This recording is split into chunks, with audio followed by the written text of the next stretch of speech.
اللہ پاک نے لی ہے، لیکن ایک نظام ہے۔ جس دنیا کے اندر میں اور آپ جیتے ہیں، جس ارتھ کے اوپر ہم زندگی گزارتے ہیں، جس پلینٹ پر ہم زندگی گزار رہے ہیں، یہاں کا ضابطہ رسول یہ ہے کہ ہر چیز کسی نہ کسی سبب کے ساتھ جڑی ہوئی ہے۔ مثلا اندھیرے میں روشنی کی ضرورت ہے، تو روشنی کے لیے اللہ پاک نے بلبوں کو، ان قمقموں کو اسباب کے طور پہ قبول کیا۔ مجھے اپنی آواز کو دور تک پہنچانا ہے، تو آواز کو دور تک پہنچانے کے لیے اسباب کے درجے میں اللہ پاک نے یہ ساؤنڈ سسٹم ہمارے حوالے کیا، یہ مائک کا نظام ہمارے حوالے کیا۔ غرض یہ کہ یہاں ہر چیز کسی سبب کے ساتھ جڑی ہے۔ اگر کسی کو اولاد چاہیے تو وہ جائز طور پر نکاح کرے، نکاح کے بعد میاں بیوی تنہائی کی ملاقات جاری رکھیں، اللہ پاک اس کی برکت سے ان کو اولاد عطا فرمائیں گے۔ تو اولاد دینے والی ذات اللہ کی ہے، اور وہی اللہ جو بن ماں اور بن باپ کے بنا سکتے ہیں، جیسے حضرت آدم علیہ السلام۔ جی اللہ اس پہ قادر ہے، لیکن اسی اللہ نے ایک ضابطہ اور ایک قانون بنایا کہ یہ دنیا دار الاسباب ہے، یہاں سب چیزوں کو میں نے اسباب کے ساتھ جوڑ دیا ہے، لہٰذا جن جن اسباب کے ساتھ جن جن چیزوں کو میں نے جوڑا ہے، آپ ان کو اختیار کرو۔ اگر ہمیں اپنے آنگن میں لگے ہوئے درخت کے پھل چاہیے تو آپ نرسری جائیں، ایک پودا لے کر آئیں، آنگن میں گڑھا کھودیں، اس پودے کو اس میں لگائیں، کھاد پانی کا وقت پہ خیال رکھیں، 3 سال میں انشاءاللہ وہ پودا پھل دینا شروع کرے گا۔ تو اسباب کے درجے میں پھلوں کے لیے درخت کو سبب بنایا، اولاد کے لیے ماں باپ کے وجود کو سبب بنایا، غلے کے لیے اللہ پاک نے کھیتی باڑی کو، زمین کو جوتنے اور بونے کو سبب بنایا۔ تو یہ دنیا دار الاسباب ہے۔ قرآن پاک کی حفاظت کی ذمہ داری اللہ نے لی ہے، لیکن اللہ پاک نے جس دھرتی پر اور جس ارض پر یہ وعدہ بندوں سے فرمایا، اللہ پاک نے یہاں ہر چیز کو سبب کے ساتھ جوڑا ہے۔ تو اصل حفاظت تو اللہ ہی فرماتے ہیں، لیکن اسباب کے درجے میں اللہ پاک نے حفاظ کے سینوں کو قبول فرمایا،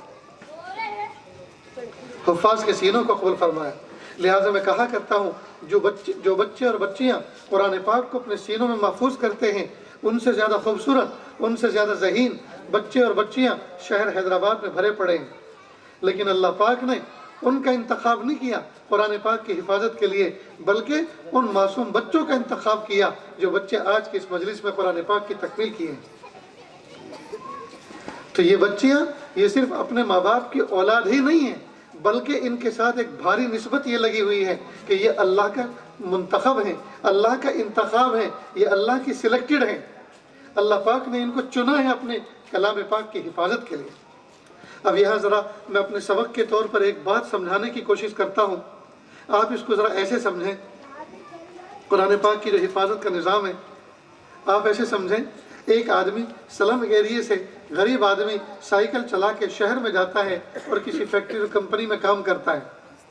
فیکٹری والوں نے اس کے وقت کی پابندی، اس کی چستی اور پھرتی اور اس کی امانت داری کا خیال کرتے ہوئے انہوں نے سوچا کہ بھئی یہ آدمی وقت کی پابندی کرتا ہے اور بہت چستی کے ساتھ کام کرتا ہے، امانت داری کے ساتھ کام کرتا ہے، وقت سے پہلے آتا ہے، وقت کے بعد جاتا ہے، یقیناً یہ ہمارا بڑا نمک حلال اور بہت کام محنت کرنے والا ہمارا یہ مزدور ہے، کمپنی میں کام کرنے والا ہے، ہمیں اس کو کچھ انعام دینا چاہیے۔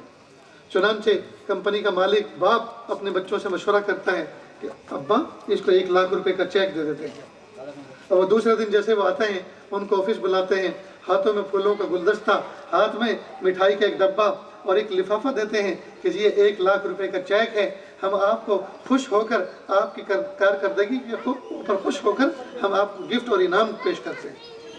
اب اس آدمی نے یکمشت کبھی 1 لاکھ روپے دیکھے نہیں، 1 لاکھ روپے کا چیک دیکھا نہیں، وہ بڑا خوش ہوا۔ اس دن دوپہر کا کھانا کھانا بھی بھول گیا، بھوک ہی نہیں لگی، سائیکل چلا کے تیز تیز قدموں سے اپنے گھر آیا اور بیوی کو کہا، نیک وقت دیکھو اللہ پاک میرے کتنے کریم ہے، اللہ پاک نے مجھے یکمشت 1 لاکھ روپے کا چیک دیا، مجھے انعام میں ملا ہے۔ دیکھو آج چھٹی کا دن ہے یا کل بینک کی چھٹی کا دن ہے، پرسوں میں اس کو سبمٹ کراؤں گا اور اس کو کیش کرا کے آؤں گا اور 1 لاکھ روپے میرے ہاتھوں میں ہوں گے۔ بہت دنوں سے میں نے تمہارے کپڑے کو سلوانے کے لیے، بچوں کے جوتے چپل لانے کے لیے میں نے ارادہ اور نیت کر رکھی ہے، اللہ تعالیٰ انشاءاللہ پچھلے سارے کے سارے قرضے ادا کروائیں گے۔ اب وہ لفافہ وہ اپنی بیوی کو دیتے ہیں، اور کہتے ہیں اس کو ذرا سنبھال کے رکھو، وہ چیک اپنی بیوی کو دیتے ہیں، اس کو سنبھال کے رکھو، کل مجھے اس کو بینک میں ڈالنا ہے۔ اللہ کی شان، وہ اس کو ایک بڑے سے انویلپ میں رکھتی ہے جس کی قیمت مشکل سے 1 روپیہ ہوتی ہے، پھر اس کو ایک پنی کی تھیلی میں لپیٹتی ہے جس کی قیمت 4 آنے 8 آنے ہوتی ہے، پھر اس کو اپنے کندھے کے شولڈر بیگ میں پرس میں رکھتی ہے جس کی قیمت 200-300 روپے ہوتی ہے، اور پھر اس پرس کو الماری میں رکھ کر تالا لگا کے چابی کی حفاظت دل و جان سے کرتی ہے۔ تو دوستو، اصل تو اس کو حفاظت کس کی کرنا ہے؟ 1 لاکھ روپے کے چیک کی، لیکن 1 لاکھ روپے کے چیک کے ساتھ ساتھ 1 روپے کے لفافے کی بھی حفاظت ہو رہی ہے جس میں وہ رکھا ہوا ہے، اور وہ لفافہ جس پنی کی تھیلی میں لپٹا ہوا ہے جو 4 آنے 8 آنے کی ہے اس کی بھی حفاظت ہو رہی ہے، اور وہ پرس جس کے اندر یہ سب رکھا ہوا ہے اس پرس کی بھی حفاظت ہو رہی ہے۔ کس کے طفیل؟ 1 لاکھ روپے کے چیک کے طفیل۔ اصل تو اللہ پاک نے قرآن پاک کی حفاظت کا وعدہ کیا ہے، ہم نے قرآن پاک کو نازل کیا اور ہم ہی اس کی حفاظت کرنے والے ہیں، لیکن اللہ پاک نے اس عالم اسباب کے اندر ایسا نظام بنایا، یہ قرآن پاک جس کے سینے میں محفوظ ہوتا ہے اللہ اس کے جسم کی بھی حفاظت کرتے ہیں قرآن پاک کے طفیل۔ وہ جسم جس خاندان اور جس گھر کی اولاد ہوتا ہے اللہ پاک اس گھر کی اور خاندان کی بھی حفاظت کرتے ہیں اس قرآن پاک کے طفیل، اور وہ گھر جس بستی میں ہوتا ہے اللہ اس بستی کی بھی حفاظت کرتے ہیں کس کے طفیل؟ قرآن پاک کے طفیل۔ تو اگر ہم یہ چاہتے ہیں ہماری عزتوں کی حفاظت ہو، ہماری عصمتوں کی حفاظت ہو، ہمارے گھر بار کی اور کاروبار کی حفاظت ہو، جائیداد کی حفاظت ہو، ہمیں چاہیے کہ قرآن پاک کے حفاظت کے نظام کے ساتھ ہم اپنے آپ کو وابستہ کر دیں۔ جہاں اللہ پاک قرآن پاک کی حفاظت فرمائیں گے اسی کے ساتھ ساتھ اللہ پاک میری اور آپ کی بھی حفاظت فرمائیں گے۔ تو دوستو، قرآن پاک کی حفاظت یہ کوئی معمولی چیز نہیں ہے، یہ کوئی معمولی چیز نہیں ہے۔ قرآن پاک کا حفظ کرنا اور قرآن پاک کے حفظ کے ساتھ ساتھ اللہ کی طرف سے حفاظت کا وعدہ شامل حال ہونا